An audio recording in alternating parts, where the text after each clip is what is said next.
Mud and Matrimony, a short story dictated by Jane Austen to the medium Ibsen Lear. Read by Ibsen Lear.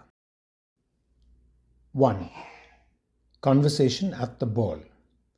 It was a rainy spring evening at Netherfield Park, and the assembled guests, assembled for no better reason than to twirl about in satin and show off their new gloves, were as various in interest as they were in rank. Mr. Bennet had accompanied his eldest daughters, not from fondness for dancing, which he thought the most irrational of human activities, but because he suspected the company might reward his particular study of character. He had not been disappointed. Mr. Collins was boring the chandeliers as usual. Lydia was simpering at a young man with an alarming moustache. Lady Catherine, thank heavens, was not present. But what surprised Mr. Bennet most was to find himself engaged in a conversation with Miss Caroline Bingley, of all people. She had cornered him. He suspected she mistook him for a man of consequence, which he had never claimed to be. "Mr. Bennet, I understand from Latchley the butler that you cured him of a terrible phobia he had." "Yes, he had a most extreme case of ornithophobia. The proximity to a feather would set it off. He once ran screaming away when Lady Catherine came in with an ostrich feather in her hat." "Mr. Bennet," said Caroline with some hesitation in her manner, "I wish to be cured." "Of what malady?" he asked, eyeing her warily. Vanity?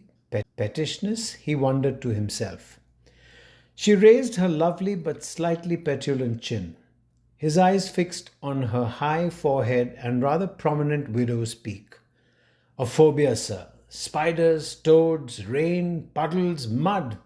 Things that leap, things that crawl, things that exist. I am quite tired of being ruled by such unpleasant things." "Then," said Mr. Bennet, folding his hands behind his back, "you've come to the right man.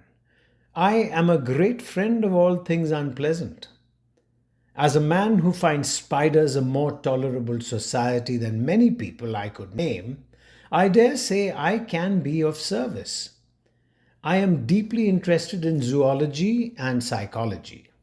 And you, Miss Bingley, are an excellent subject for an experiment in both. Come to Longbourn. I shall make you as fearless as a footman in a thunderstorm. Your treatment shall begin by my lending you a collection of Peppa Pig stories. You will read one at bedtime with a glass of hot toddy." Thus began the most unexpected of arrangements. At first it was regarded as comic. Elizabeth could not believe her ears. Father, Miss Bingley studying toads together? "She's not studying them," Mr. Bennet said with a grin. "She's learning to endure them. It is quite different."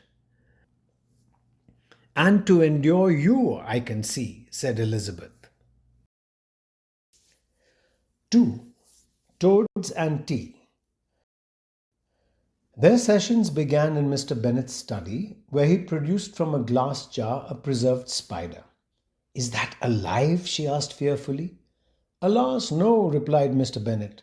"One of my favourites. Named him Maslow." "I am attempting to appear calm. Is it working?" "You look as calm as a cat near bath water. Let's try again." He brought out a wooden box with holes in it and opened the lid. Caroline gasped, then stiffened. "That's Sir Bilgewater, my pet toad," said Bennet. "I shall not scream. I shall not scream." "Excellent. That is lesson 1, not screaming." He lifted Sir Bilgewater gently out of his box and placed him at Caroline's feet. "It leapt. I saw it leap," she cried out. "So did you, my dear, with equal grace." "You know, I dislike you less each day," she said with a hint of a smile. "Ah, a powerful compliment coming from you," replied Bennet. Miss Bingley attended the daily sessions resplendent in her muslins. She would flinch, grimace, and sip tea with such trembling that the teacup seemed in danger of shattering. You must look at it, he said one day when she refused to glance at a jar containing a perfectly inert beetle. It is only society's prejudice that teaches you to shudder. The beetle does not wish you harm. Nor, said Miss Bingley, do I wish it any good. But slowly something curious happened. She began to ask questions. How many eyes had a spider? Could frogs actually sing? Were snakes truly deaf? Does a ground up beetle actually have aphrodisiac powers? Mr. Bennet, delighted, took her walking through the grounds around Longbourn, once even leading her to the edge of the lake where frogs chirped like a bad orchestra. 3. Lakeside Complications.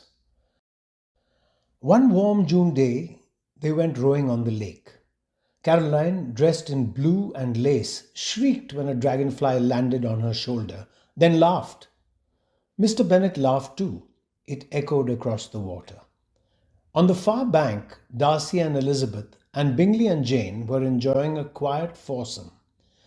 Darcy and Elizabeth exchanged a glance. "Is that your father?" asked Darcy. "With Caroline?" Elizabeth nodded, speechless for once in her life. Jane and Bingley were equally mystified.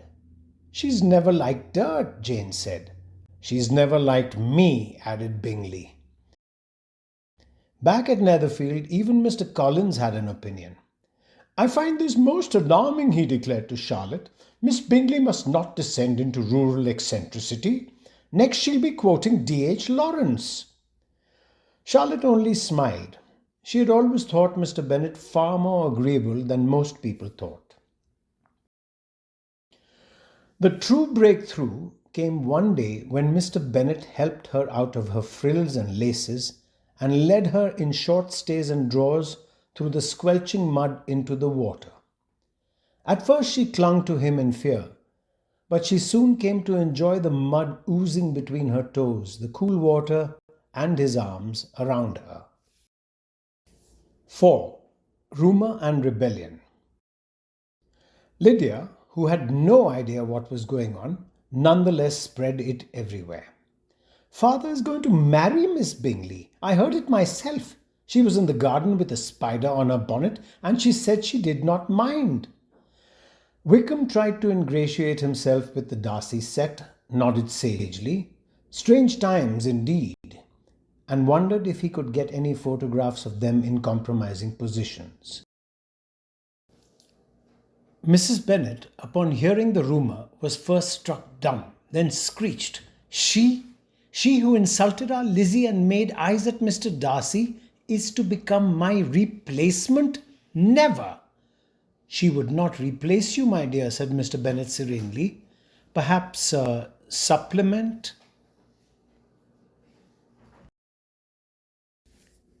5. Choices. The affair reached a point where the entire family waited for some declaration. Caroline herself seemed transformed, no longer the sharp-tongued society snob, but a woman capable of laughter and mud-spattered petticoats. She even got herself fitted out with riding boots and breeches for the long rides they took together. Mr. Bennet sat alone in his study one evening, reading The Natural History of Selborne, when Caroline entered. "You have a curious mind, Mr. Bennet. And you, my dear, have surprised us all by acquiring one." "I have never felt more myself," she said. "And I, my dear, have never been less myself. You are a dangerous influence." "Well, sir," she said, "have I cured my phobias?" "I do not know," said Mr. Bennet, "but you have acquired worse afflictions." "Such as?" "A fondness for honesty, humility, frogs, He stopped himself. She smiled. "And have you acquired any weaknesses?" He closed the book. "One or two." The end.